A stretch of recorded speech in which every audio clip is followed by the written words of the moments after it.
into this edition of Unidentified History, coming to you here today on this lovely Saturday. Uh, Happy Disclosure Day. Basically, is what's going on. I want to welcome everybody in who is watching this on X or YouTube, or I guess I could actually. I mean, there's some bells and whistles here with the new live stream that I'm working on that I don't even know what's happening. There's a chat, something happening with a chat. I don't know. But anyway, if you want to message us as we're going along, please feel free to do so. We will try and see what's going on. Um, like I've said, we're still getting used to all this live streaming sort of stuff and working this out. And I keep upgrading accounts, and I'm like, what does this do? This button does this. Oh wow, that's kind of cool. So yeah, we got some stuff happening. But I am your host, the lawyer Dave Unger, coming to you here today to talk about Age of Disclosure. The documentary came out yesterday, November 21st. And it's so funny that because I remember when I first came up with the idea for unidentified history, and of course, actually, before I go there, let me welcome in the second part of the dynamic duo here for the Age of Disclosure discussion, the one and only PC Tunney. Tunney, how you feeling, man? I know you've been like down in Nyquil and posting a lot of stuff about golf club. You can't golf, can you? Your season is over, isn't it? If I didn't feel, I mean, I'm doing better today. Am I all better? No, but am I better than yesterday? Most definitely. Am I better than when we did DWI 500? Yes, I am surprised All I right, made it through that. hold That was on. go ahead. Let us stop right there before we get into Age of Disclosure. Something equally important happened this week: the 500th episode of the DWI podcast. Uh, that was a great time. You and DPP. We even got Dan's brother Joe on there. We got all these throwbacks from people from the past, and I mean, people originally on the DWI who I was like, that dude's still alive, sort of like Mike's still alive. It Uh, was and it was awesome. it It was a was great. great. At one point, we had 13 people on the show at one time, and a personal record. I hope to never have that many people on one show ever again. But that was so cool Right. to have Kayleen stop in. Too bad we couldn't get Chris's mic worked out. I messaged Amber yesterday and Uh, said, "Can you eh, write these instructions down for Chris so when you're not home we could talk to him?" To which I I received some don't know why laughter. he just didn't like just talk through your computer, man. He's trying to get that old school microphone, and that was the joke. The meme unto itself the whole time was watching Chris try and get his microphone working and just failing the whole time. And we love Chris Platt. There's no doubt about that. But yeah, it was a great time, and I know we kind of toyed with the idea about live streaming the 500th episode, but with people jumping in and out, it just wasn't going to be practical. It causes too many problems with the platform we're using right now. So congratulations and kudos to you guys on 500 episodes. That is no small feat, man. No small feat. I it's funny because working up to it, you're like, it's, oh god, it's so far away, it's so far away. Even when you get like past 450, it's still almost a year away. But then we got to it, and then after we did it, I was really proud and I was really thankful for all of you guys. It meant a lot that all you guys show up and everybody had a good time. But getting back to what we're doing here today, which is very important, would you almost say that this upgraded version of Riverside, you're almost having to reverse engineer this technology for yourself, are you not? I see what you did there, Tony. That's very good. It is interesting because there's so much stuff that we're still kind of like sorting through and figuring out. Okay, like what's actually going on and that sort of thing. And um, yeah, there's a little bit of reverse engineering, I would say, kind of happening as we're going along. But it's fun. It's a fun time, and we're learning as we go along. But yeah, as we said, congratulations on the 500th episode of DWI. Awesome.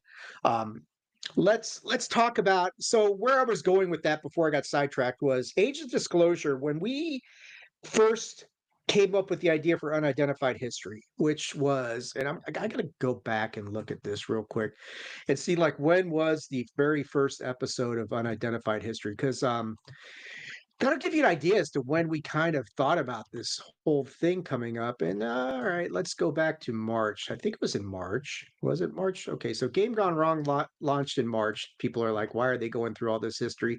It's important. Bear with me for a moment, guys. And just where it'll all make sense in the end because yeah, okay, so the first episode of Unidentified History launched in May, and it was on the May 1st, 2025, where I blatantly stole from Cody Rhodes and called the episode From Undesirable to Undeniable. um and I remember when we first came up with the idea for Unidentified History, like I'd gone to you guys and I said, "Hey, look, I know DJ likes this paranormal stuff. I'm really into this. What do you think about this, Tunny? Should we make a separate show?" And you were like the one who says, "No, just do it all under Attitude of Aggression under the banner." And I'm like, "Okay, wouldn't be a good time to do this." And I was like, they got this great documentary that has got all this buzz called Age of Disclosure, and they just showed it at South by Southwest, and it got pretty strong reviews, and I'm like, this would be the perfect time to launch Unidentified History when that documentary launches, because it'll be a really good talking point and a great entry point for people to talk about, for us to get into this whole topic conversation. And then April came, and no news about Age of Disclosure. And then May started to arrive, and I'm like, man, let's just start this thing, and this documentary will come out any day now, and we'll get back to it. So fast forward 6 months later, basically, and we finally got the Age of Disclosure documentary that came out on November 21st on Prime, and it was in limited run or limited locations. There's one in New York City, one in Washington, D.C., and Los Angeles, and I was at the Los Angeles premiere last night. And before I get into stuff I want to talk about, I will say packed house in LA last night. I like the theater. It's one of those like old school, like those old school cinemas you used to go to when you were kind of a kid, before all the giant IMAX screens and 4X and all this crap that I know you are a big fan of the 3D and that sort of thing, Tony, and Screen X and all that sort of stuff. Before the mega cinemas came in, you used to have these little sort of cinemas out there that you can go to, and a lot of them got converted into like draft houses and things like that. And a few of them got converted into adult theaters, and we don't have to talk about that. But yeah, but The it PB it, it PB had Herman this. side of the game. Yeah, exactly. But they had the smallish feel to it, and it was really these cool cinemas, and that's what Lumiere Theater Cinema and Music Hall was like. Um, so it was nice. It was nice. Saw some people. I shouted out some people earlier today as to people I saw there. I didn't really talk to too many people. It just kind of kept to myself because I don't want to seem like a weird ass stalker going up to me. Hey man, I seen you on YouTube. It's just the way I am. It's not shy; it's respectful. But I did see, Danny Sheehan was there, the attorney. A lot of people in the community know him. Pavel Ibarra, hey Pavel, he was there. Dan Cleary was there. Lester Nair was there. Matt Ford from the Good Trouble Show. And I was tagging Matt on something today. I'm standing there on the corner after the show's done, and I'm just kind of like looking at the phone. And my wife, who I wish I could get her on, but she's running errands right now. She did make a cameo on DWI 500. So bravo to Kayleen for that. Um, so she was at home. She couldn't make it down to LA with me because we couldn't find anybody to watch the puppies. So she had to stay back here. And she started the movie, and she was going to watch it like at the same time I was watching in the theaters. She did not know, though, that where we were in the theater, they were showing previews for the movie. And they kept showing this one preview, and it was glitching out. So it would glitch out, and then the screen would go black for like 5 minutes. We're all just sitting there like, what the shit is going on? And then they would start the movie again, the preview again, and it would glitch out again. And we're like, what the fuck? You know, and then they did it a third time. And when they did it the third time, everybody started booing. And they got wise to it. So they skipped through all of the previews and got the movie going. But there's about I'd say a 10 to 15 minute gap between my wife watching it at home back here and me watching it down there.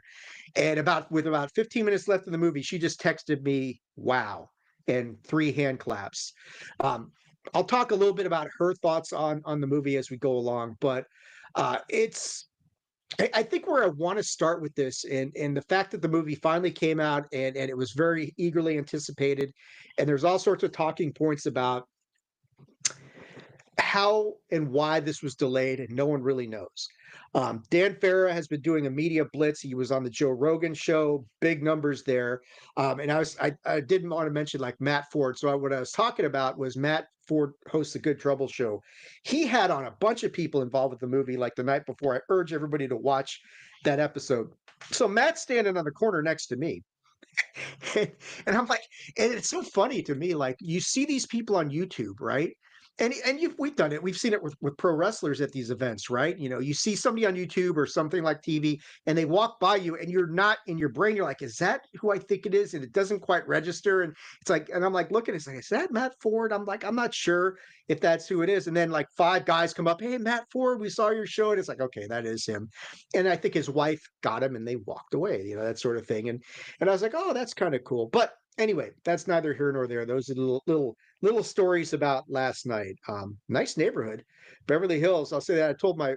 I was overdressed for the occasion because I hear Hollywood premiere, LA premiere. So I go down there with a suit and tie on, right? I opted not to wear my jacket. It's like, it's 64 degrees. I'm not going to do that. My wife's like, well, where are you going to put the jacket? Hey, your car might get broken into. I was like, babe, we're in Beverly Hills, not Bakersfield. There ain't nobody breaking into. I put the jacket in the trunk just to make you feel better. But anyway, um, so those are all sorts of fun things. I think I want to start this off by going to you first, honey. And the reason I want to go to you first is because I think that this movie is not so much um, a movie for me, and I think it's more. And for people like you, and I say people like you, and I'm not trying to be disrespectful. You know, I love you. You're my bestie. And I'm not saying it like that. I'm saying it in the context that it's a movie for, you know, you have not studied this stuff like I have for decades and that sort of thing. You're interested in it, and you know, I've been imparting some of my own information and wisdom to you where I can. And that's not to say that I'm smart or anything like that, but I have studied this stuff, and I'm older than you. You know, as Patrick You O'Dowd are. will remind me Very much tomorrow. are. It's a true story. Yeah, I thank you, Tony. Patrick will I'm remind me about trying it to at least three I'm times trying to tomorrow. catch up to you with my forehead though, so With the forehead, yeah, yeah. But I think you are maybe a notch above what I would say the prime target audience on this thing, and I think the prime target audience for Age of Disclosure, because I messaged this and I posted this to Dan Zetterstrom, to Andy at that UFO podcast, and a few other people who have caught on to it. That from my standpoint, from people like me and people who study this stuff and deep in the community, those of us who are air quoting in the know, because we don't know shit, but we think we know. We know enough to be dangerous. Um, it's not really a movie targeted for us because we knew 90% of what was in that movie already. And that might be even a low, I mean, it may be closer to like 92, 93. There's a few things that I hadn't heard before, but not many. So it's not a movie that's going to sway us because people on our end of the fence are going to be at this point. We're like, you know, God damn it, the president's got to say something. Somebody come up and disclose something. Show us the evidence. Show us the clear photos. And of course, if you watch the movie, there's a pretty good reason and a good explanation as to why there are no clear photos. But then earlier in the movie, you got all these guys, Lou Elizondo, Jay Stratton, Hal Puthoff, Eric Davis, all saying that there are clear pictures of these things that are mind numbing. You know, it leaves no doubt in your mind. Of course, they're all classified and you can't see them, which is the big problem that people like me have with this. But for somebody like you, or even a notch below you, like somebody who, and I've said this, it's like, I think this movie is the perfect entry point for a topic that is as dense and deep as the UAP phenomenon because it is so much information out there and so many different nuances to it and so many different places where you could say, well, where do I start? I mean, I've been asked that by people, you know, who are interested, where do I start? And I never really know exactly what to tell them because there is so much to it. It's like, do you point them to Roswell? Do you say, hey, go watch Close Encounters of the Third Kind? That's where I started. You know, that sort of thing. Do you point them to the Tic Tac encounter in 2004 and all the controversy surrounding that? There has never been a really good answer until last night. And I think Age of Disclosure is the perfect entry point for somebody who's trying, like, where do I begin? Begin here. And then find out, watch the movie, find out for yourself what interests you. You know, aspects of the movie are going to interest you, some of it more than others, no doubt about that. Find what interests you and then dig deeper. But I think from the standpoint of where this phenomenon has gone, because this does a great job of leading you from when Lou Elizondo first came in with, you know, ATIP, OSAP, all that fun stuff. And we'll get into some more aspects of that in a minute. But from when he started, him and Jay Stratton first started looking into this, all the way up to the 2017 New York Times article, which I've equated many times on this, is like when the WWE network launched in 2014, right? And it saw the boom of all the wrestling podcasts like ours. The 2017 New York Times article is the WWE network equivalent of ufology, you know, because it was the moment where a lot of people started to jump into UFO podcasts, became more accessible, a lot more information got out there. There's a lot more ability to you know, basically triangulate this information and get exactly what you need from multiple sources. And triangulate is probably not even the right word, it's more like pentabulate. Take a Pentagon approach to this sort of thing, no pun intended. But I think Age of Disclosure is the perfect entry point for somebody who, where do I begin? You show them this video and you turn them loose and you say, go research whatever aspect of this struck a chord with you, go and look into that deeper. I think this is the perfect entry point for somebody like that. But I want to go to you now. You've done several of these episodes with us. You've been there for all the historical deep dives that we've done. The stuff that it's me, it's you, it's DJ, it's Rob, it's Chat GPT weighing in. There's the collaboration between me and Chat GPT trying to do, you know, and I've heard this, you know, where we kind of, the first thing we ever did was the Battle of Los Angeles. And Chat GPT was starting to look at stuff a little bit differently and say, hey, do you want me to do this picture of the flying saucer and remove some of these elements to make it more like what may have been there that night? Well, yeah, sure, man. If you if you can do that.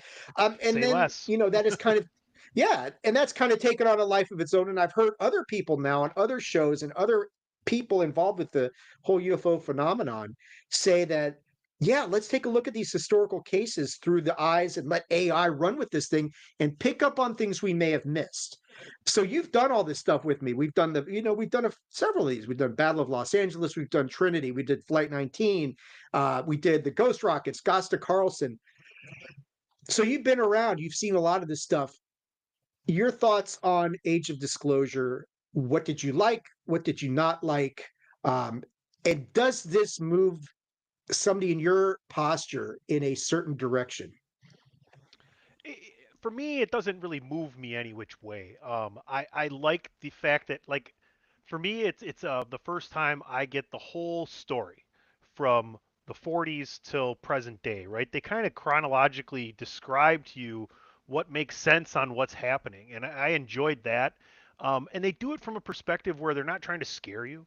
They're not trying to over exaggerate anything. They're just saying these are facts. Here's all these people that have legitimate government credentials and have been involved in these things.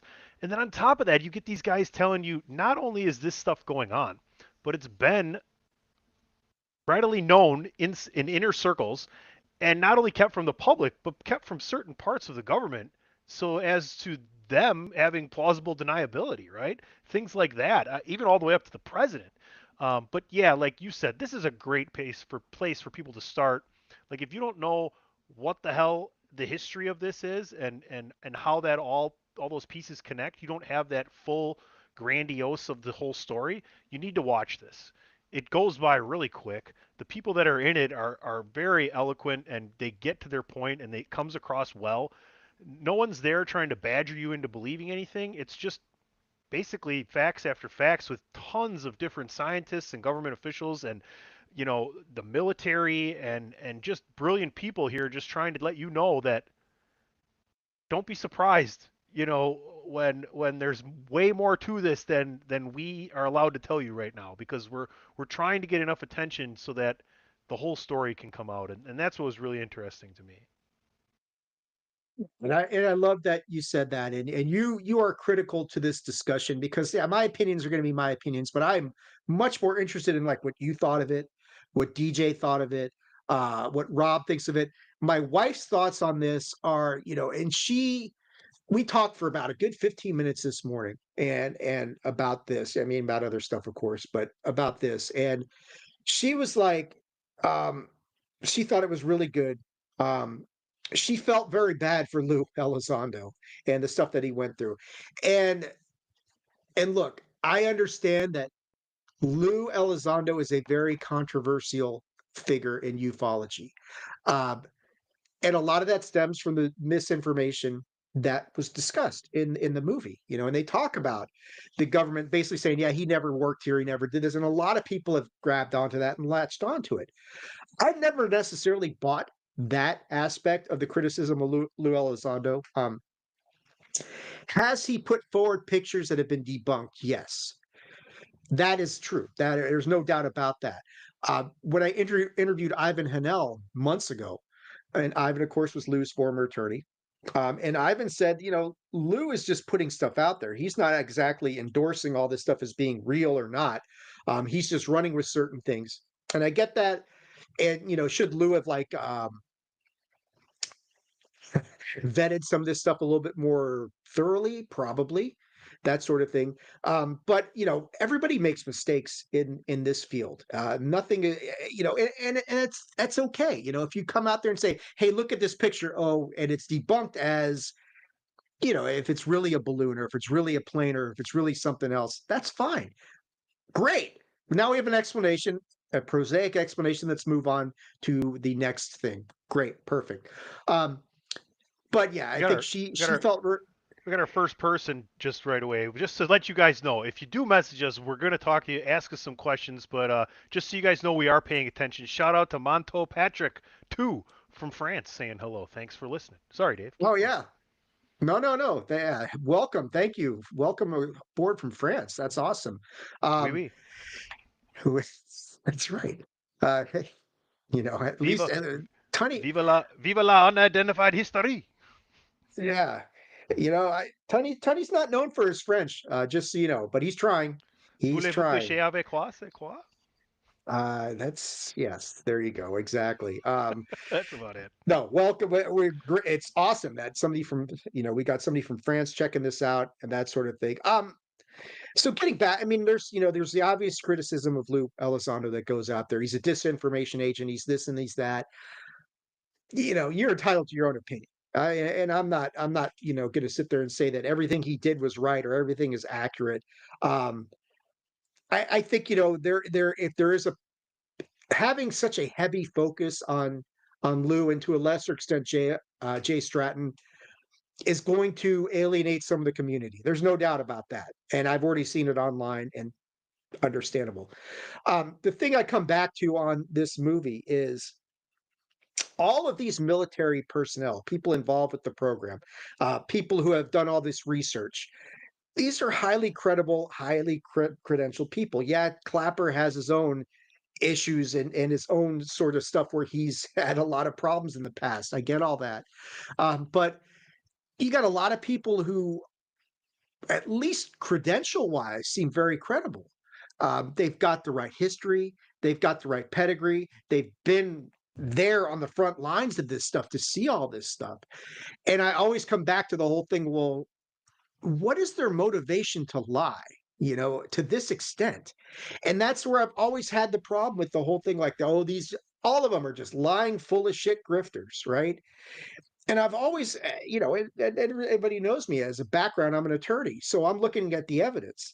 I'm looking at motivation. What's their motive to lie? What would they get out of this? Because a lot of people thought this movie would be about amnesty, and let's give amnesty to the people who have fucked over the American public for all these years and lied to them. I think I heard amnesty mentioned like once in the movie, and that was near the end. So there wasn't this whole big drive. Hey, let's give amnesty to everybody involved, and we'll come clean. I never got that impression from the movie. Did you? Did you get that? No, I the opposite actually, where we're kind of making sure not to cross a line that we don't want to have to deal with the consequences for, right? Like, I don't know how many times Lou said, I want to tell you more, but I can't. And hopefully I'm being loud enough with that I am telling you now so that people will pay attention, you know, because it sticks with me. The thing where he says it's maybe not word for word, but like there's I don't want people to be so surprised at how much more there is. Like there's a lot more. You just can't do nothing about it right at the moment. Yeah, that's and that's the issue is that so many people have the issue with this. It's like it's all classified. There's so much I want to tell you, but I can't. And that gets to the heart of the problem on this is that you have got a situation where um, there's so many different levels of secrecy and things that you can say and things you can't say. Somebody today, one of the bigger debunking sort of accounts out there, um, said subpoena Dan Farah, subpoena everybody in the movie, bring him into Congress, force them to testify. And I'm like, what good does it do to subpoena all these people if A, Congress does not have the authority to immunize these people, to get them to waive their NDAs, to get them to waive their secrecy oaths? There's problem one. And two, even if they could, as you found out in this movie, Congress isn't authorized to receive this information, even if they could compel them to testify. The president, the president of the United States is not authorized to receive that information because he, the most powerful man in the world, does not have the proper security clearance. If you listen to what Marco Rubio, the Secretary of the State, said, and it's all because of plausible deniability, which I'm like, man, Roland Emmerich in Independence Day 30 years ago, he was onto something. Remember, why wasn't I told about this? 2 words, Mr. President: plausible deniability. Well, they talk about it too, right? Like it's not the head of the agency. That's an elected supervisor, basically. It's the person that's been there in the position of like running a certain department for 30 years. They have all the knowledge. This guy's just got there, and he's going to forget it, and the next guy's going to come in. You want the people that have been, they talk about the legacy program and how like this is just almost an Illuminati for UAPs, right? It's like you don't need to know. He doesn't know. The most powerful person doesn't know. We're going to even deny we exist or that anything happens here, right? To the point where the Navy's like, hey, we're seeing this stuff. And the Air Force is like, nah, man, I don't see it. It'd be like if the Air Force, and they explained it too, it'd be like if the Air Force is like, hey, Navy, we see something in the water. And Navy's like, nah, we're down here. Don't see nothing, bud. That's just a big whale. No big deal. Eddie Murphy Raw, wasn't me. I saw your face. Wasn't Wasn't me. me. And now, I and mean, now the Eddie Murphy joke would go, you heard of AI, right? yeah, exactly. It was fake. It was a deep fake. No, but that's a great point. That yeah, there's people embedded into these programs who aren't subject to term limits, don't have to worry about elections, and that they're implanted into this, and they're there for 30 years. And yeah, I get their mindset is like, oh, you assholes come and go. I'm going to be here today, tomorrow, the next day, 30 years from now. Why should I give you anything It's when I'm the one really protecting the world and the nation from this stuff?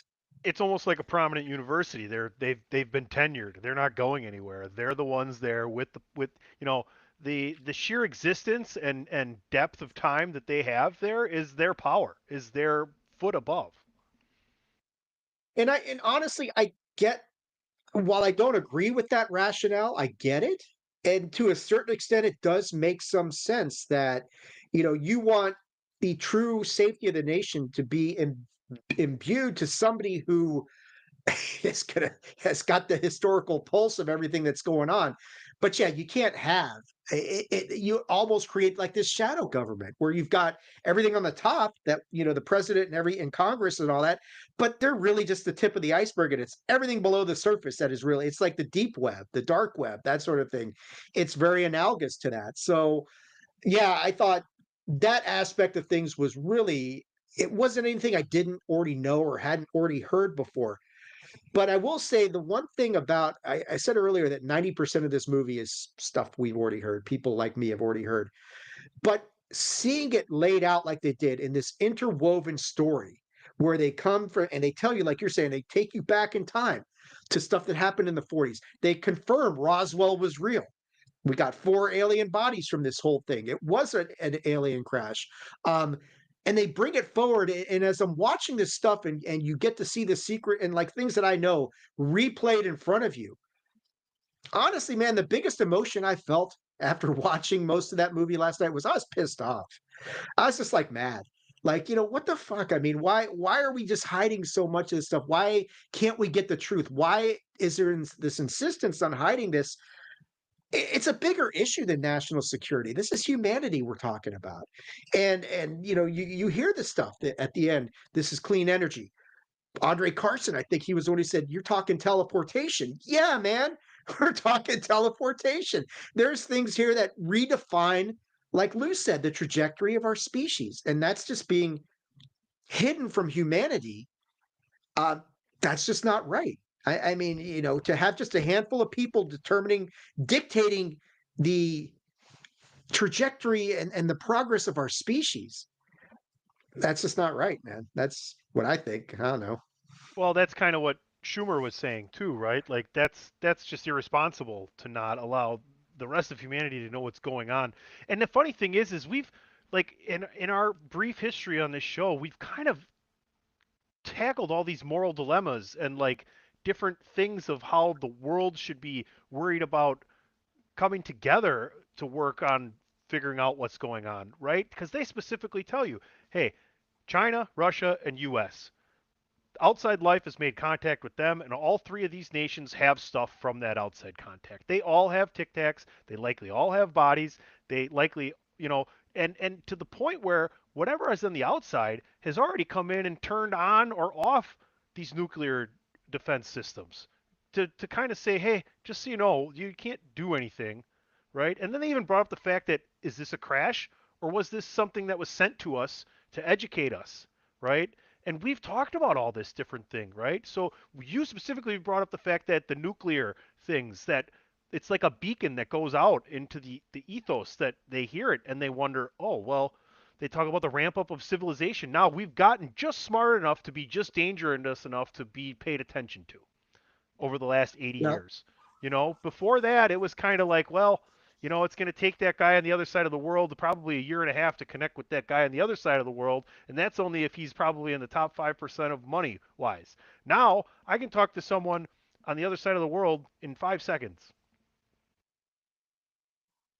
Yeah, and hopefully anybody on the live stream, I hope that the dogs, you don't get to hear all the dogs going crazy, I can't but hear him. Penny's not. I hope nobody out there hears it as well. But I've got dogs, and somebody just walked in the house, They're so not. They're time not to go really crazy. dogs. They're not really dogs. That, They're that's just. true. They're That's just. true. They're They're AI. vessels. They're They're vessels. they're AI as well. No, but like you're saying, the notion of the crash retrieval program. And one of the big things that people have always asked is like, if these guys are so technologically advanced, why are they crashing? Well, there's a couple reasons, that some discussed in the movie. Some I would refer people back to my interview with Samuel Chong, where we talked about the Theoba prophecy and that sort of thing.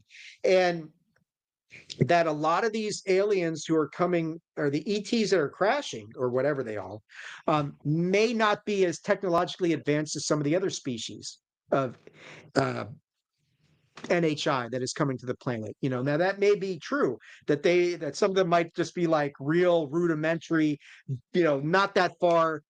Hey, not that far over advanced from us, that sort of thing. But I do like the fact that some of them could be legitimate crashes. Some of them could be getting gifted to us. That's really true. Hey, here's some technology. This helps push you forward. One thing that wasn't discussed in there is the notion that if these were intentional, is it akin to the NHI? Could they possibly be giving the kids the matches to play with, right? Like maybe it's not advancing us, maybe it's sabotaging us. We don't know. If they're saying, hey, yeah, go and play around, screw around with this thing for a while and see what you come up with. Once somebody, because it is true, like whichever of the nations cracks the code first, they take a big lead. It'd be like the way that we were for a period of, I think, like 4 years there when we got the atomic bomb before the Russians had it. And um, whoever breaks that is going to have a big advantage at this point in time as far as technology and that sort of things. I don't know. I mean, I think it's a really good point, and I hadn't thought about it until they said it here. Was that hey, maybe this is more intentional. Maybe it isn't a question of pilots crashing and all that sort of stuff. Maybe it's something different entirely. So um, it's a good point. Hey, you guys, The other nobody thing, listening right now wants to the hear you. they can't hear them. The other thing too is maybe they're trying to protect us and show us, hey, you guys keep screwing around like this. You keep being violent with each other. Your whole planet's gonna be gone, right? And maybe there's something here that they need, and they're just like, why don't we wait until they calm down a little bit? They're kind of a violent species. Well, yeah, I mean, at some point we go from, like they said in the movie. At some point, we go from the ants in the backyard to the ants in your kitchen, and that's when you're going to get the attention of the NHI to say, okay, this is no longer just a nuisance and an annoyance. Like, as long as they're outside, I don't give a shit. Once they start coming in the kitchen, in the bathtub, and you find them in your Cheerios and stuff, then it's a real problem. And I think we are rapidly approaching that because they talk about in the movie, numerous and getting out. I don't remember exactly if they talk about it in the movie or elsewhere, but maybe it was Dan Farrow talking on Joe Rogan's show about several situations where, like, especially in Russia, where the Russians have gone and engaged these UAPs, and the pirates don't come back from those because this is what happens when you engage superior technology and you're not prepared for it. Speaking of superior technology, what did you think of the explanation as to how these things might be getting here? The space-time bubble, because this is, I think, several months ago, I texted this out that everybody, I believe I've got this right. Lou Elizondo's book Imminent, which I highly recommend people read. Chapter 16 goes into this whole thing that Hal Puthoff and Eric Davis and Lou was there. He didn't come up with this, but he heard it and transcribed it, that sort of thing. The space-time bubble. I think we've talked about it on Unidentified History as well. This whole notion of how are they getting here? If they're really coming from multi-light, many, many light years away, how could they possibly? Because that is the biggest stiff arm that you get from a lot of the skeptics and the debunkers is the distances are too fast. You know, um, that also operates from the premise that Einstein's theory of relativity establishes that light speed is the absolute, you can't breach it, which I've never subscribed to that because I think it's based on our current understanding of physics, but what's that going to be like in 100 years? That sort of thing. But the notion of the space-time bubble, that these craft are able to generate a ridiculous amount of energy. How they generate that energy, they really weren't quite sure of. 0 point something different. Could it be warp drives? Could it be this element 115 that Bob Lazar talked about all those years ago? I don't know. But the notion that these craft can create a space-time bubble around themselves, and really they're not accelerating through any sort of means of propulsion per se, as much as they are bending space time around them, and they just kind of slide into the slot, and you end up from one place. And if you can manipulate space time, you don't have to worry about propulsion. You basically can. It's like quantum realming it, like in Avengers Endgame or something like that. You just go in at one point, come out another point. Now, whether that applies to time or not, I don't know, but it certainly does apply to space. And there's things to go on with wormholes, and it explains a lot as to why does time pass differently when you're close to these objects as opposed to when you're outside of it. Um, how can they execute these sorts of maneuvers at G forces that would liquefy like I think it was David Fravor said that would be bad. It's like, yeah, it's not good to subject your body to G forces like that. Yeah, I'm just wondering, like, I know I've mentioned it to you guys before, but actually hearing it explained by people much smarter than me and who actually understand physics, um, what did you take away from that? I thought of exactly what I said on this podcast previously when we talked about it. We said it's being controlled remotely, so therefore there's no effect on anything inside of said craft. Or B, almost word for word, what I said is they figured out a way to protect what's inside so that it's not affected by what's going on around the outside, which is a way less scientific way of putting what they said. There's an energy bubble, right? You talk about the fact that it can go through three different parts of travel: space, open air, and water. You know that, and the six things they put on that chalkboard and checked off and showed you that it's doing this, it's doing this, it's not giving you this. These six reasons are why it's something. They're talking about the fastest thing we have right now is like 4,000 miles an hour, and it takes that to do a left turn half the state of Ohio. Well, The Blackbird. Yeah. these things are going 10 times as fast, 40 plus to 50,000 miles an hour, and accelerating to that immediately and taking immediate 90-degree turns and going in and out of space to into the inside our atmosphere, into the water and back. And they've talked about the different times that different sites where we've had some of our best and most forward technology, um, and they come and hover over it and check it out. Right? They talked about a missile that was being launched, one of our fastest, most easily controlled one. And one of these Tic Tacs comes around, and not only is it take a picture from the top or send these light beams. I'm thinking it's assessing everything, right? To the Talk about the side, Vandenberg. to the Yeah, Vandenberg. side, then it goes underneath and takes a picture underneath there, right? And just like that. And how would it do that when this missile is moving at this immense 9,000 rate of miles an hour. yeah, and it's just kind of boop boop boop, and it's ridiculous. And like you said, it is almost going to be like, hey, let's get this engineered so I can golf with Dave tomorrow. I can just be like, Yeah. hey, I'll be there in 5 minutes. Milwaukee Your to season will never Bakersfield. end out here, Tony. So there you go. Boom. Yeah. You know, Tomorrow we'll go play on some crazy course in Japan, and then the next day after that we'll play in Saudi, and it'll be good to go. Awesome. I'm here for it. Yeah, you're talking about the Bob Jacobs description of the Vandenberg incident, which is well, yeah, I mean this stuff like they filmed it like over Big Sur out here in California, the whole thing, the missile going 9,000 miles per hour, and this UFO just attacking a dummy warhead. And you say, well, why couldn't it tell that there was no active payload there? But maybe it was just making a show of it to demonstrate, hey, if you guys try and launch an actual warhead, here's what we can do. The same thing at Malmstrom, Minot Air Force Base, turning missiles off. You got to see Robert Salas was in the movie talking about that. Incidents in Russia where the missiles were turned on and they were pointed at us. So And that's a big problem. I think the big thing, I think that here's the difference between the other intelligent life forms and us. We're trying to harness this energy to use against each other for power. They're probably likely harnessing the same type or similar types of energy to advance their civilization and expand and explore um, the universe. Whereas we're just sitting here trying to hold it against each other.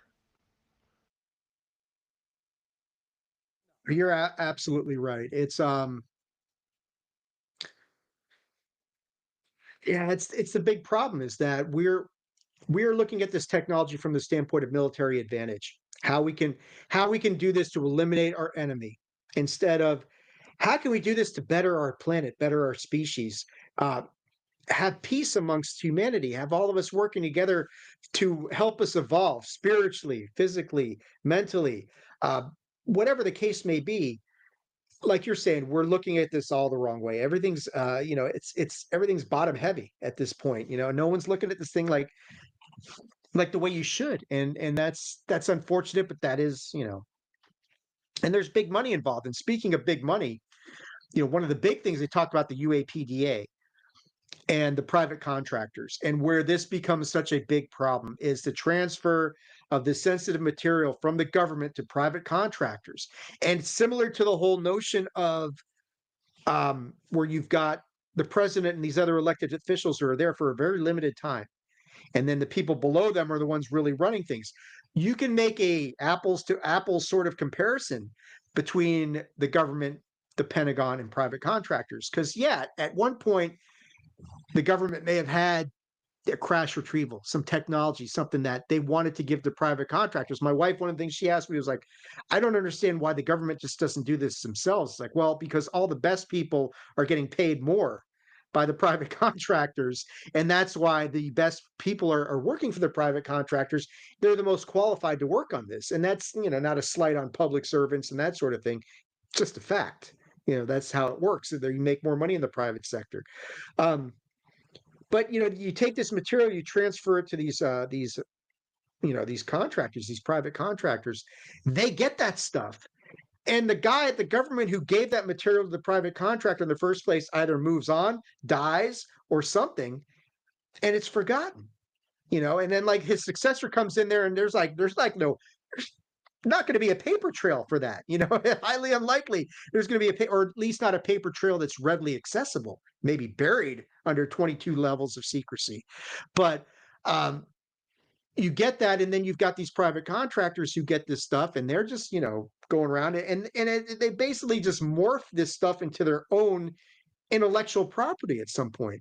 And so 40 years later, when somebody in the government says, hey, wait, something happened 40 years ago, what happened to this piece of wild out there tech that we gave to, and I'll just use I'm not saying specifically them, but let's say Lockheed Martin or Boeing or Northrop Grumman or something like that. We gave it to them. What did they ever do with that? I have no fucking idea. That sort of thing. Maybe we should find out what's happening to that. The private contractor's like, we don't know what you're talking about. So you get to see the whole UAPDA and why the eminent domain was such an integral part of that. And I've been adamantly against the whole eminent domain provision in the UAPDA because I thought there's going to be so much pushback on this that you will never get this to pass. And while no one has specifically come out and said, yeah, it's the eminent domain that has killed this thing, you can see why there'd be billions of reasons why certain people would not want that aspect of the UAPDA to be there. Um, so I want to get your thoughts on that. The whole notion of the private contractors who are not subject to FOIA, right? And there's something else I talked to my wife about, and I'm talking about it this morning. They are not subject to FOIA. They would be subject to a subpoena for records. The problem is to get jurisdiction over that, you got to file a lawsuit. You can't just subpoena people for the fuck of it. You can't just go out there and say, yeah, I'm going to drop a subpoena on you. Let's go for it. It doesn't work that way. You got to have a lawsuit generally attached to this so that the court has jurisdiction to issue a subpoena. Well, what are you going to sue them for? And even if you could get a subpoena on them, they can say, well, we cut a deal with the Department of Defense, Department of War 30 years ago, and they're all privileged. We can't give that to you. There's no state judge who's going to enforce that damn thing. They're going to be like, oh, okay, never mind. I mean, maybe one of them might have the guts to try and challenge the government, but I kind of doubt it. So, yeah, what do you think of all this? I mean, it is realms of secrecy within the private sector. It's not just the government. This bleeds into the private sector as well. I mean, well, if you really want to, some people might want to deny it, but war is a business as well. You know, these people are making a lot of money and they don't want to stop making it. Kind of like the oil industry. What's that? We got hydrogen propulsion inside of, uh, car motors that we can get 70 miles to a gallon of water. Oh, we're gonna have to take that away. We can't stop using oil. Um, it is. It's just it all comes down to money, unfortunately, and power. And if you're gonna take that away from these people, they're gonna scratch and claw every chance they can get, and gaslight the shit out of whatever they can, and make you feel like what you're doing is not even there. And we've seen that in different sectors as well. So it's just it sucks. There's so much red tape and old boy network bullshit to get through to get to a spot where we can just be like, hey, I know you're Russia and I know you're China and I know we're America, and even within our own country just to work together, not just globally. It's pretty sad the state we've put ourselves in. Yeah. Yeah, it is. There is definitely an good old boys network going on with some of this stuff. And you raise a great point that it should be about everybody working together. It shouldn't be all these multiple levels of secrecy that are going on that are preventing any sort of meaningful discourse, discussion, anything that could, really be a benefit to the planet, to the species, to humanity, to whatever. Yeah, it's depressing. It's, that's there's no way to put it. Other interesting aspects of the movie that I took away, the stuff about the one incident at Holloman Air Force Base where the UFOs show up and they land at the Air Force Base, and some of the aliens come out and they meet with people in the military, and there's some sort of, I don't know what they agreed upon. This is one of the most rumored meetings ever in the history of ufology. Dan Farrow was on Joe Rogan saying, "I know of other ones that aren't in the film." Like he was talking about one where a dying alien telepathically communicated to a human who was there with him. You know, you humans have not reached your full potential. I don't doubt that that's possible, that sort of thing. But Maybe we're what the did key you? to saving the universe, Dave. I doubt it, but you never know. It could be. And I say that one of the things I talked to my wife about, because she really got hung up on, like, one of the big things about the movie is that Jay Stratton talking about how, these elements of what we call the Collins elite, the elitists of the government who want to paint this into a corner through religion. This is demonic. You're messing with demons. This is all about demonology. Don't go any further. And Jay Stratton's like, I'm tracking shit on radar. These aren't demons I'm tracking on radar. These are aerial objects. And we're just supposed to ignore that because you think that we're interacting with demons. And like I talking to my wife about this, and she's like, she was telling me, when I was young, this whole topic had been so stigmatized because she's much more religious than I am, and she's was raised Christian and that sort of thing. And she was like, this stuff was just told, it was all nonsense. It was all just bullshit. Stick to what we're taught in the Bible, and you'll be safe. Nothing to worry about. And what's But here, funny is hold on. Here's I got to jump in for a second though, Dave, because you know what? please.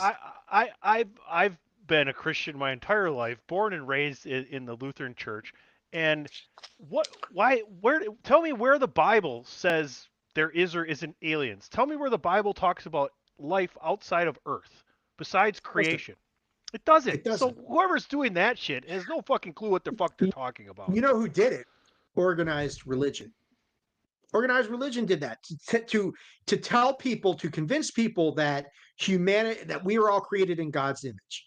And therefore, if we're created in God's image, we must be the apex predators of the universe, to steal from Randy Orton. And I'm like, well, the Bible never says that. Nowhere in the Bible does it says, yeah, you are it. This is it. It never says that. Um, and like you talked about the six observables that Lou Elizondo talked about. On my end, there's three factors that really dictate the control levels of some of these players, right? Money, power, and control. Those are the three absolutes. Everything is about controlling the money, controlling power, and maintaining control of the situation. And I think that's kind of one of the angles, one of the dialogues that has been started is that, well, these things have got to be demonic because we're the only things in the universe, and it's like, where does it ever say that? I've never Maybe seen we're. that said in my. How do you know we're not the devils? Well, I mean, that's the thing, is it's like, if we are the high, and I say this, and I told my wife today, is like, I'm very critical of the human species on certain places. I do acknowledge humanity has an immense amount of potential. And I don't mean to say things about humanity that make me think I'm just so pessimistic and that we're the worst things of all time. We have unbelievable potential, untapped potential. On the other hand, we also have an enormous amount of arrogance, especially if humans think that we are the apex, as good as it gets in the universe. That's kind of a depressing thought. Out of all that space, we're the most evolved creatures in the universe. That's a little concerning. That's really the situation. But It sounds go like a ahead. group of people who have been isolated for more than 5,000 years. That's what it sounds Yeah, like. yeah. It sounds like people's like, hey, we've had nobody's come knocking on our back door yet. We must be it. It's like, well, maybe they just don't want to knock on your back door or your front door or your side door, for that matter. But um, yeah, I thought that was interesting listening to Jay Stratton talk about the whole religious overtones and the aspects of the whole situation. What else did you take away from the movie that kind of struck a chord with you? I mean, they covered so much in an hour and 49 minutes. Honestly, they go back to there's two specific ones. when they're trying to paint you the picture of that this has been going on since World War II. Like again, I'll say it again. Like a lot of the conversations we've been having in the last 6 months is the conversation they're having on this documentary, and we didn't Yes. know, but we were almost specifically saying the same thing, having the same takes. The speech that they show from John F. Kennedy and Ronald Reagan make you go, well, fucking A. If they're not talking about exactly what we're talking about here, well, that's the biggest coincidence I've ever fucking seen between two of the greatest presidents of all time. And you can at me at PC Tunney if you want to argue about JFK and Ronald Reagan being two of the greatest presidents of all time. Uh, you can argue with this wall over here. Yeah. Um, and it's interesting the stuff that they show, like the interviews with the presidents. You can tell from Bush and Clinton specifically, they know they're and there's stuff that they know that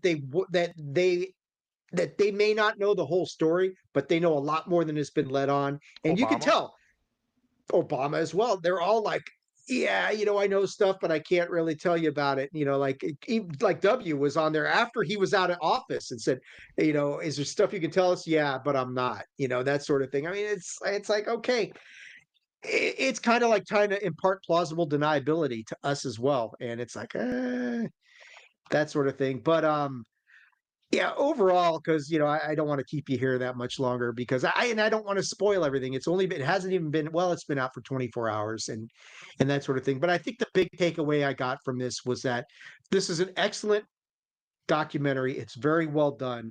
It's put together very well.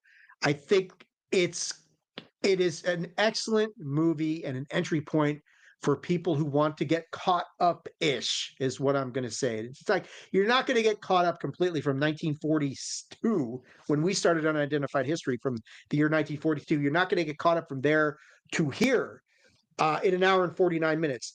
But this will give you an excellent framework of the things that are going on now, where the fight for disclosure is, and why it matters. Why it matters, why do you need to pay attention? What sorts of things do I need to pay attention to? What sorts of things should I look into?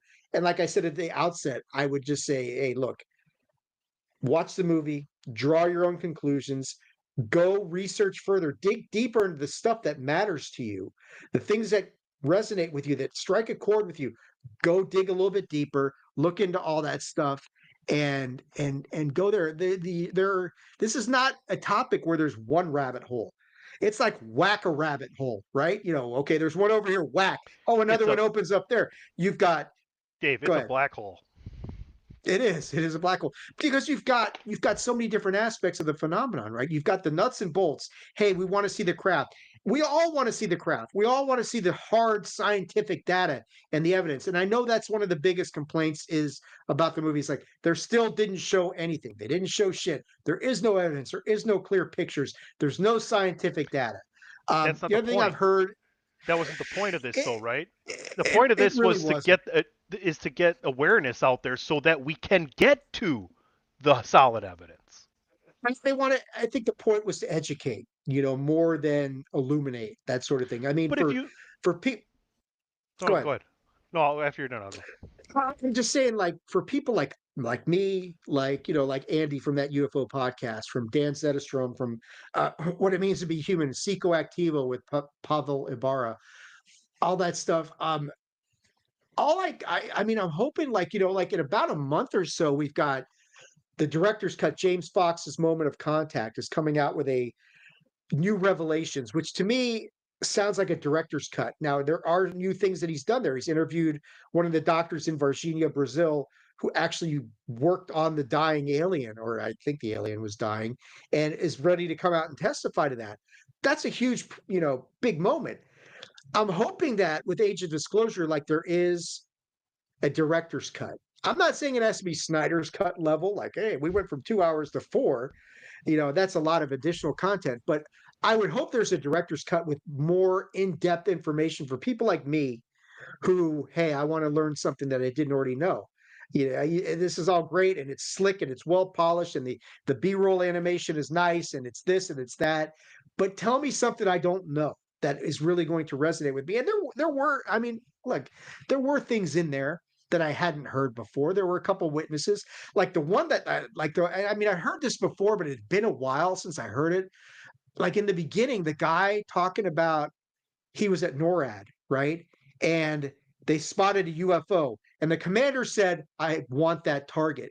And all these planes, these fighters take off on the entirety of the eastern seaboard. None of them could stop this thing. And the guy very matter of factly said, "We did not have control and superiority over the American airspace."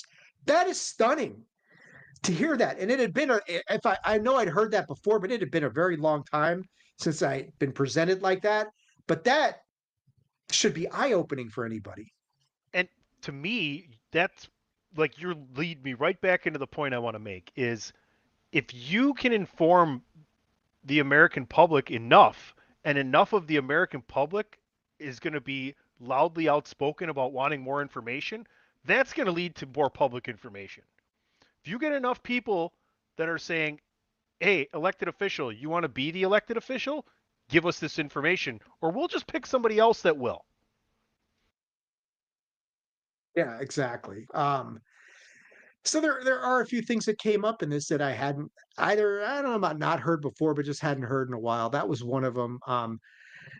There's so many examples of just I things and kind of one of like my this most one of my most favorite people on this is the former head of oceanography for the Navy. Tim Gallaudet. Just like the knowledge that this guy has and the scope of what he knows, and just to sit here and be like, yeah, if someone was here and they wanted to hang out, I would hide in the water because we don't even know shit about our own planet, basically. You know what I'm saying? We're that fucking stupid and arrogant. Someone needs to break the glass for us and turn our light bulb on because we think we're so awesome. We don't even know anything about where we are. Like you said, we've mapped the face of Mars and the moon more than we've explored our own And you know what? oceans. And that's silly because you know what we've done? We're reading these books by their covers. There's so much more on the inside than there is on the outside. Yeah, yeah, exactly. And I mean, it's remarkable. Yeah, Tim Gallaudet is great. Chris Mellon was also very a powerful figure in this whole thing. Talking about clean energy, things like that. Tim Burchett comes on at the end and makes a statement in a few places, and I love Tim Burchett. He got a few rounds of applause during the screening last night because he's been a champion of this stuff. Anna Paulina Luna, you got to give her credit. Eric Burleson. Um, I guess the question now, as we try and wrap this up, is where do we go from here? Does this make any difference? Does this move the needle? Um, Ross Coulthart has said that there's rumors that Trump's going to address this thing. David Grush came on and did an interview. It's the first time we've seen Grush do an interview in a while. He had a very small part to play in this movie, um, which is only going to further rumors of friction between Lou Elizondo and David Grush, and whatever the case may be there. But Grush basically came on. I think it was Fox did an interview and said Trump's been very well briefed on the whole UAP issue. So I want to go to you first. Do you think that this leads to anything as far as like the president saying anything about any of this stuff? I mean, he's got his Secretary of State prominently plastered, and I think they made sure they labeled him Secretary of State. Do you think this moves the needle? Does this make Trump? Does he do anything along the lines of disclosure, or is this just like, yeah, whatever?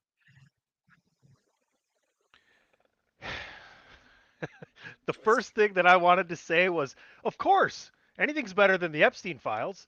Um, There you go. I hope so. I I I I I feel like Trump would be the guy to do it. Does that make sense? It does from the standpoint that Trump would basically be like, nobody's going to tell me what to do. Or You or think I have to kowtow to and or he's a I will people say this. he is a people pleaser. You know that? Yeah. Like as far as like trying to stay a government official and in power where he is, He'll say whatever he wants to make the person across from him happy. That's that's like he's one of the greatest negotiators in the history of this planet. You can't take that away from him. But I think like you're saying, Trump's biggest strength is his ability to relate to his, we'll just call it fan base, his party, because it's not the entirety of the Republican Party who is solidly behind him, but his people, MAGA, that fan base, cling to every word he says like it is the gospel, and they are very vocal. You saw in the last election how powerful that they are, that they basically gave this dude a mandate when they elected him, and they swung Congress, and he was able to put his own people in the Supreme Court and basically get control over all three branches of government, right? I mean, and if he, go ahead, No, no. if he, if there's one president who could stand up there and say, I don't give two shits about what the deep state says because I've got all the power.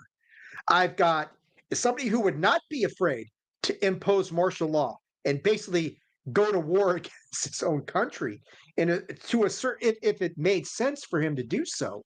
You look at, I mean, and it's not all good. Don't get me wrong. Trump has said some stuff shit this week that is just like, whoa, what the hell are you talking about?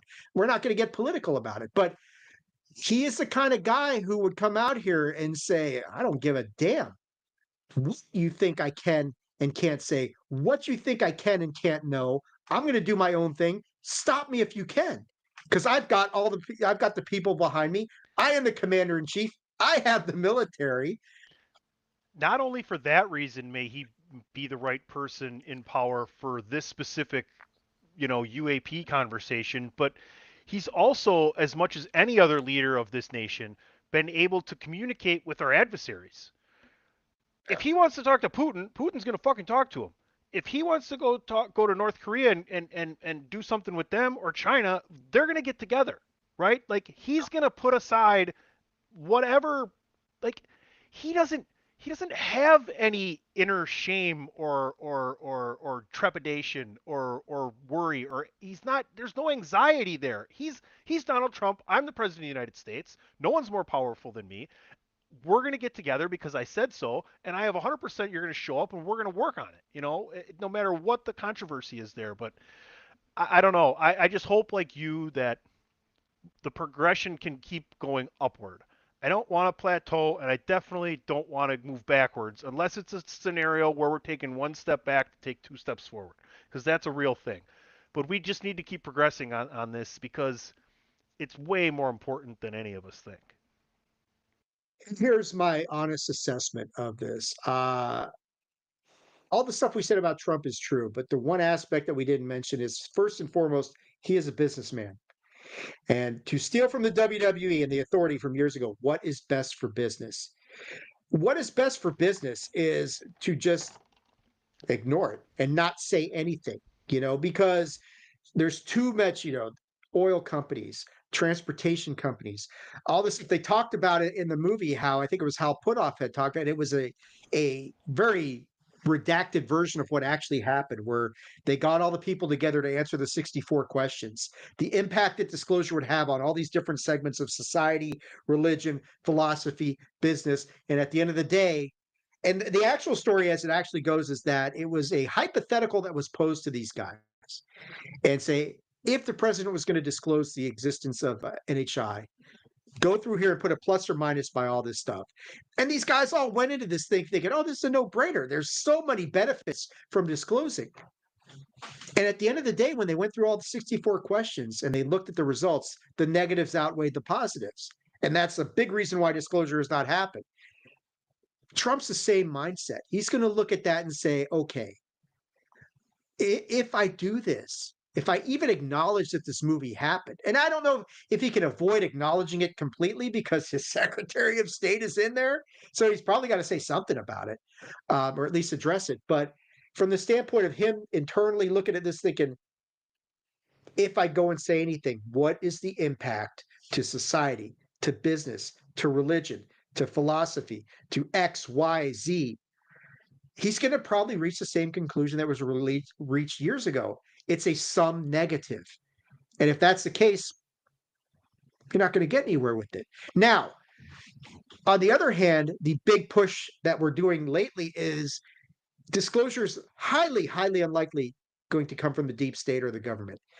But you talked about it earlier, how interconnected everybody is now, how everybody now has in their pockets, most of us have our own goddamn television studio, recording devices, sensors.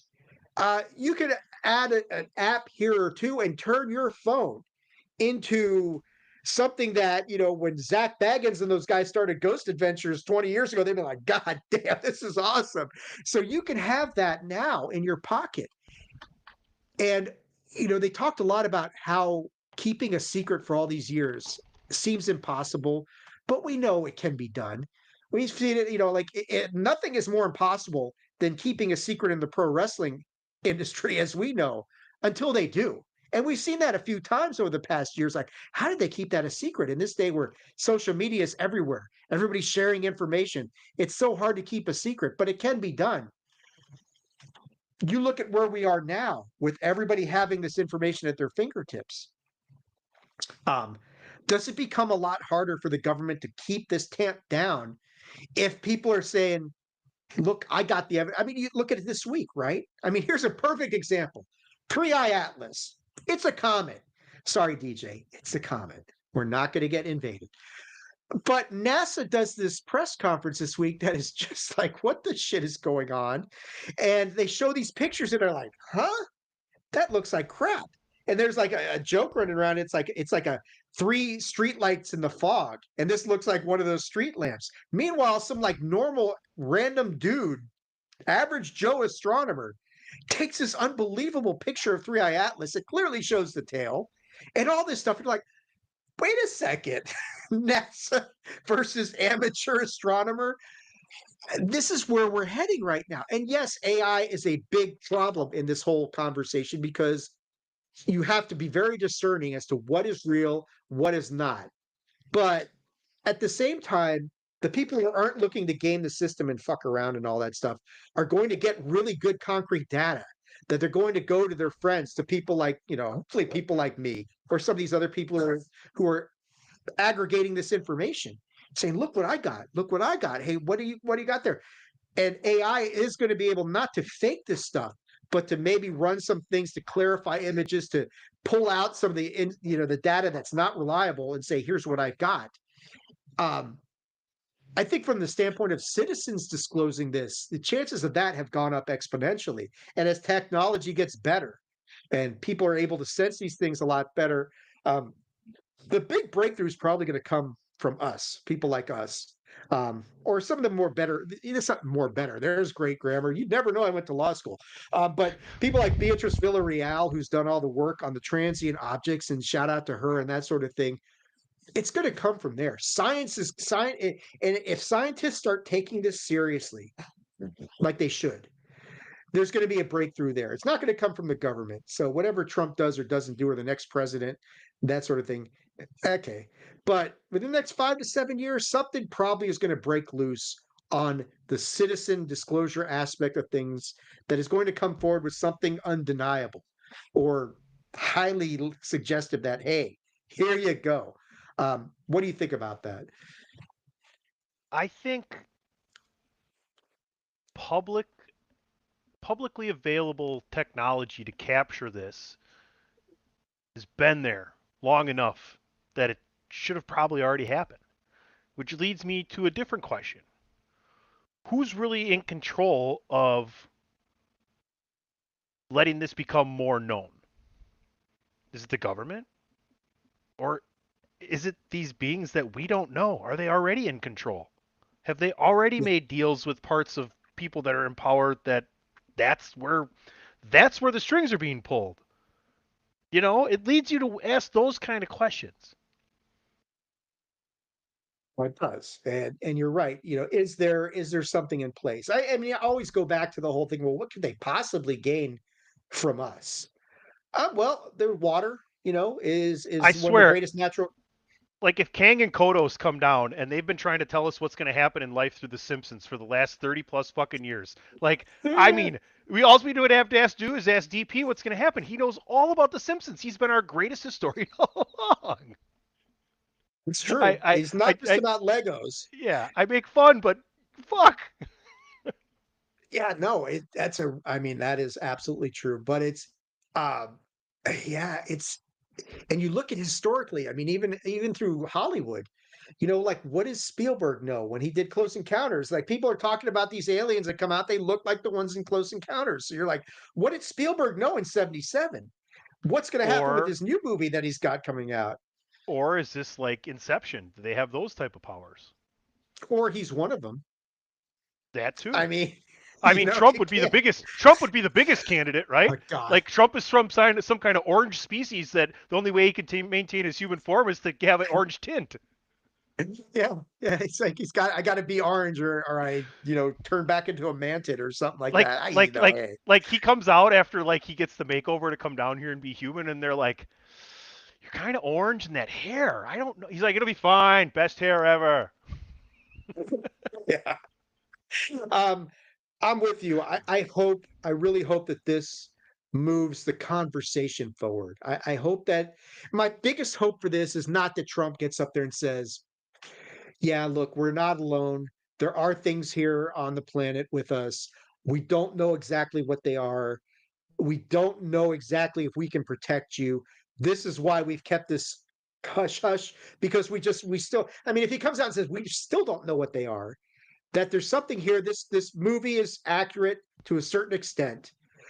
We've lied to you because we don't know what it is and we don't know if we can protect you. If they say something like that, is there going to be a meltdown of society and mass panic in the streets? Probably not, because people are desensitized to that. And they're going to also be of the opinion like, well, they haven't vaporized us yet. Well, We've they'd all have vaporized to more people than they they'd have. they'd all have to pick their heads up from this thing right here too and go, Yeah. huh? Yeah. Oh no, I can still look at my. Never Swipe, mind. Never mind. Never mind. swipe. Oh, Never. yeah. Andy Huh? talked. Who Never was mind. Andy from that UFO podcast? Shout out to Andy. He just had, and I'm looking it up right now because one of the great things about driving to LA last night was I got caught up on podcasts. There you was go. able to listen to, I was able to listen to some stuff, and I got through this thing. But Andy just had on his show, and I want to make sure that I get the name correctly. Um, who was it? Yeah, why academia is finally taking UFOs seriously with Dr. Christian Peters. And they were talking about this kind of issue as well, that like what you're talking about, you get these issues where you're just so desensitized to everything. Like, oh, somebody detonated a nuclear bomb in Jakarta or some shit like that, and it vaporized 20,000 people. That's terrible. Swipe, Four keep scrolling. four kids and a teacher were shot at a grade school in the south or in the west or near the Great Lakes. It's like no. Since I was a senior in high school in 1999, April of 1999 when Columbine happened, Yeah.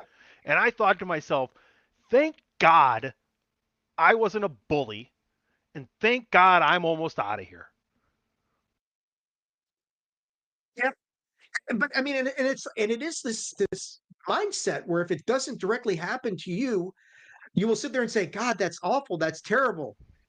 Who won the game last night? Right. I'm guilty of it too, and it shouldn't be that way, but I'm guilty of it too. And you're going to see, this whole thing where it's like, do you get the attention? Does this get the attention of anybody to really, does it make a dent in anything? I mean, I'm really hoping that, yeah, I mean, even if Trump said all that stuff, would it resonate for more than 5 minutes?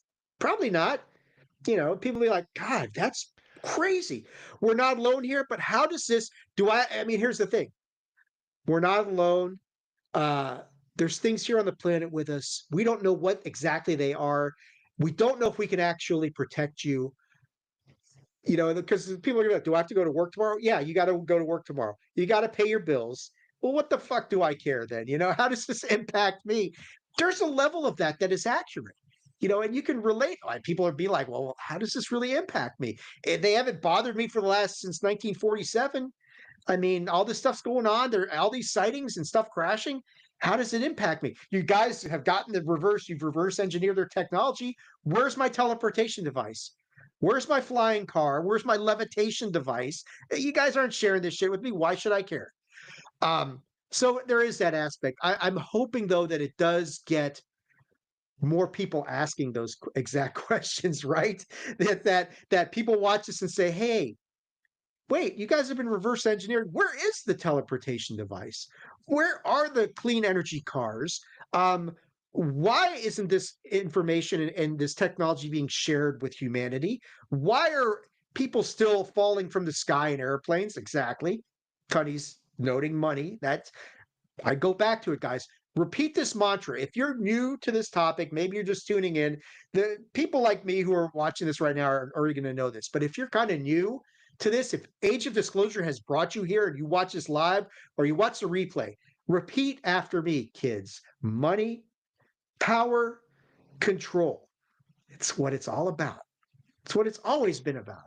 And as long as that's still at issue, probably not going to get very far, at least from the government standpoint. That doesn't mean you stop looking into it, though. Go ahead, Tony. And basically, you can just take the first two words out because the first two words are equal to the third and final totality of the situation: control.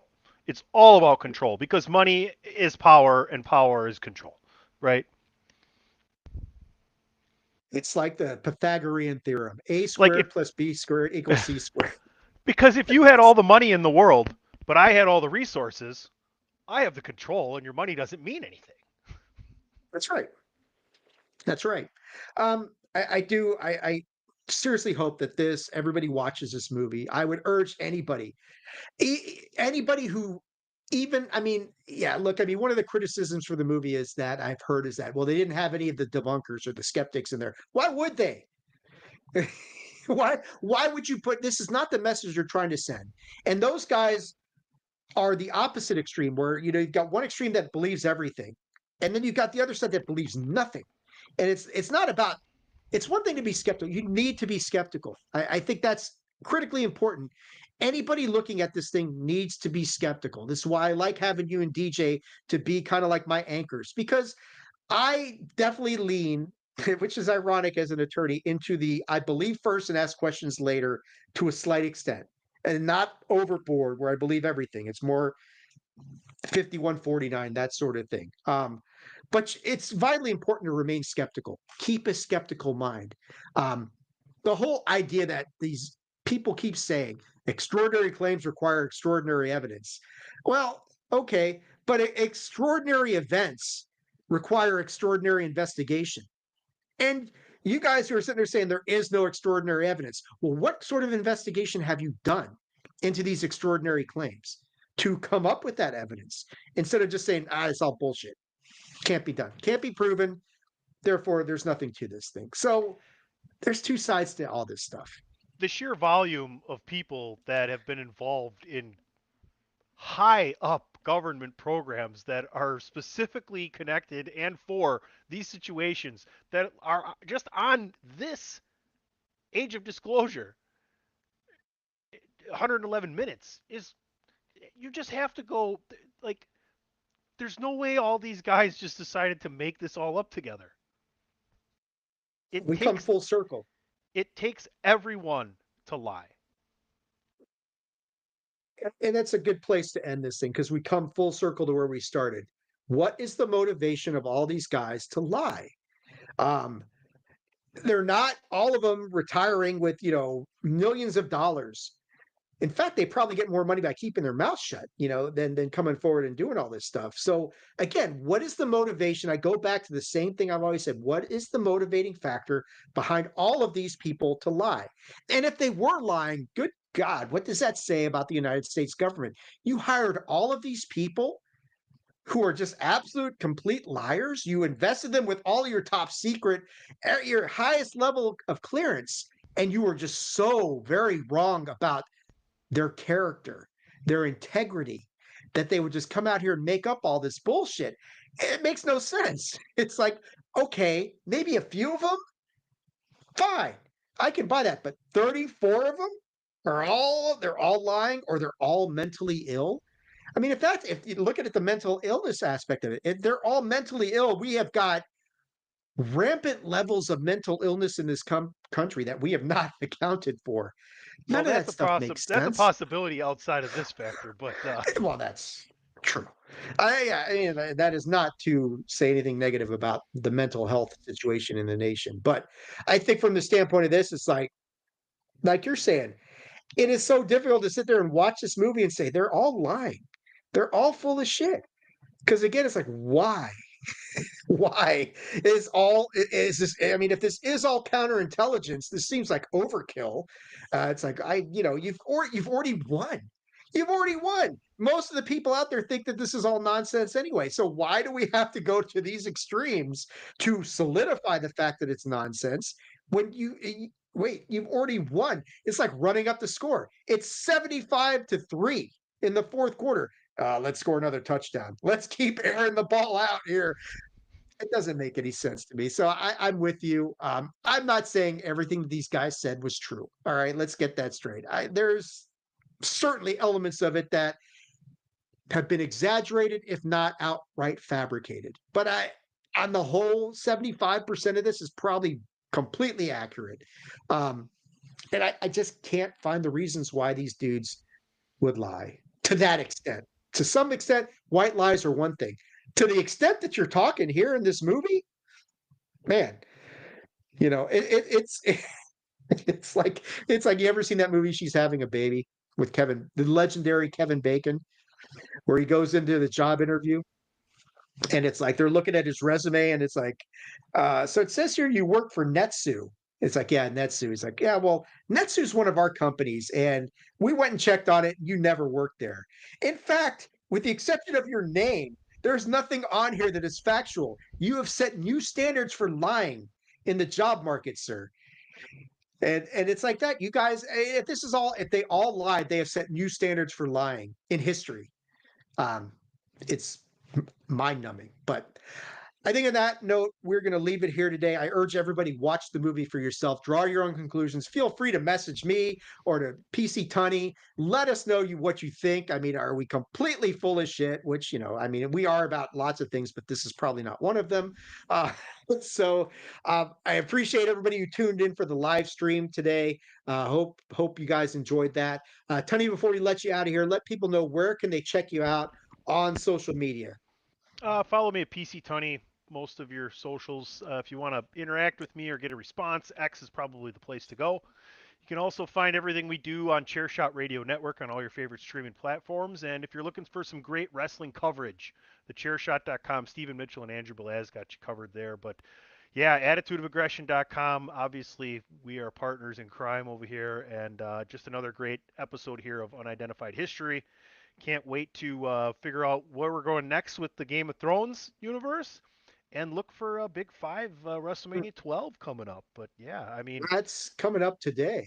I uh, I still I got I give you kudos, Dave, to how interested and how readily I am willing to learn and grow in this area. And I really enjoyed watching it this morning, and I can't wait for us to continue this series here and going back and doing more of the history, and then keeping up with what's going on now in the present is really something that's exciting. yeah, like Tony said, we are later on today for the pro wrestling fans out there. We will be putting out the next episode of the Big Five Project, focusing on WrestleMania 12. Meant to get that out a few days ago. It's just been busy this week and trying to kind of figure out how I'm piecing things together in that episode. Um, Game of Thrones will be coming back when Night of the Seven Kingdoms launches in January. They've already renewed it for a second season, so fuck. It's like, wow, we haven't even got to season one, and you guys are already talking season two. Must be good. On Unidentified History, the next episode, we'll get some of the other guys in here. Rob, the genius, has promised me he will look at Tunguska because that is his idea. That is the next event we want to cover on Unidentified History, which is out of chronology, but like we were talking about earlier on this episode, we are taking the approach of going back through these historical events and looking at them a little bit differently. And we're having ChatGPT help us look at this stuff. And we're also looking at it with our own eyes to see Is there anything here that warrants further consideration? Tunguska is a fascinating event. Highly likely it's an airborne asteroid. I don't think there's too much of a dispute about that anymore, but we're still going to look at it. And it is a very anomalous and fascinating event in the I mean, asteroids hitting the Earth, that doesn't happen every day. Once every 65 million years, apparently. So we will be taking a look at Tunguska on the next installment of Unidentified History. Then we'll be jumping into 1947. We're going to party like it's 1947, and we all know what happens in 1947. You know what this unidentified history thing it really has done is make me think about events historically going way back. Like specifically, whether you're religious or not, you can find scientific evidence that there was a great flood or that there was an Uh, ice age and that the dinosaurs got wiped out somehow. Was this an alien thing? You know, how long have they been here? We talk about the pyramids. We talk about different Stonehenge and shit like that. Like how we do this back then with no technology whatsoever. So it's a really fun way to look back and kind of take everything in history with a grain of salt and try to apply that, um, principle. yeah, exactly. I mean, there's they highly likely they've been here for a very long time, longer than we think. Antiquity and earlier, but for myself, I want to say if you go to the website attitudeofaggression.com, that's got all the episodes, all the historical analysis documents that I'm probably really thinking about putting up on Substack, because apparently I've got a channel there and like one subscriber, and I'm like never even done anything. But okay, I can put all this stuff up there. um, but attitudeofaggression.com is where you want to go for all the episodes. X is the best way to follow me as well, at attitudeag. It is at attitudeagg. Um, Thank you, Tony, with your whiteboard. Facebook.com/slash attitude of aggression. If you go there, please hit the like button. We'd appreciate it. And on YouTube, the YouTube channel is gaining in a little bit of traction here. YouTube, Attitude of Aggression channel. Go there where the video episodes are. You can find us on Apple Podcasts. You can find us on Spotify. You can send us an email, attitudeofaggression@gmail.com. If you guys want to, I'll be sure to answer that stuff. We'll do that on the next episode, or we'll just do it through social media. But that, my friends, if you are listening on Spotify or Apple Podcasts, if we haven't completely pissed you off with our takes here and you like what we're doing, please leave us a 5-star review. Thank you. On YouTube, please subscribe, like, comment, share, all that fun stuff. That is going to do it for this episode of Unidentified History, or Age of Disclosure review and recap, the neat and skinny version of this thing. Please, by all means, go watch this movie yourself. I don't think you will be disappointed. If you know somebody even remotely interested in UFOs and they don't know where to start, or if they're even skeptical or on the fence, watch this movie. Tell them to watch this movie. Buy it for them.